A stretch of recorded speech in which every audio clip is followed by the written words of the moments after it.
had been walking a lot and for a long time, and I had already completely succeeded, as was my wont, in forgetting where I was, when I suddenly found myself at the city gates. I cheered up in an instant and stepped to the other side of the barrier, walked between the sown fields and the meadows, oblivious of any fatigue, but sensing with all my being that some burden was being lifted from my soul. All the passerbys looked at me so cordially that we practically bowed to one another. Everybody was so happy about something. Every last one was smoking a cigar.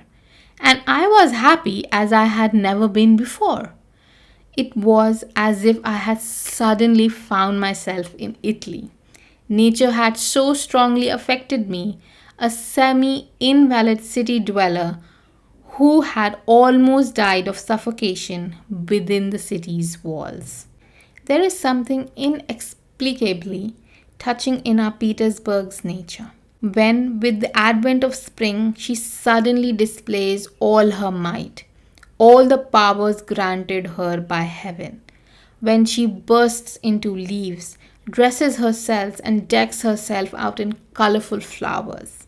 Somehow, I can't help but be reminded of that weak and sickly girl at whom you sometimes look with pity, sometimes with a compassionate love, and sometimes you simply do not notice her. But then suddenly, for a moment, she somehow unexpectedly becomes inexplicably wonderfully beautiful, and you, startled and intoxicated, unwittingly ask yourself, what power caused those sad, thoughtful eyes to shine with such fire?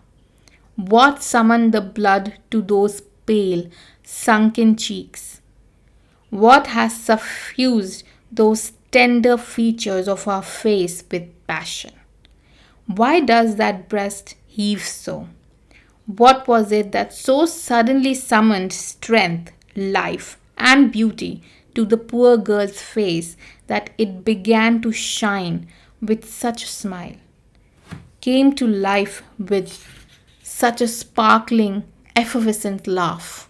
You look around, you search for someone, you hazard a guess, but the moment passes, and perhaps tomorrow you will once again meet the same thoughtful and distracted gaze as before.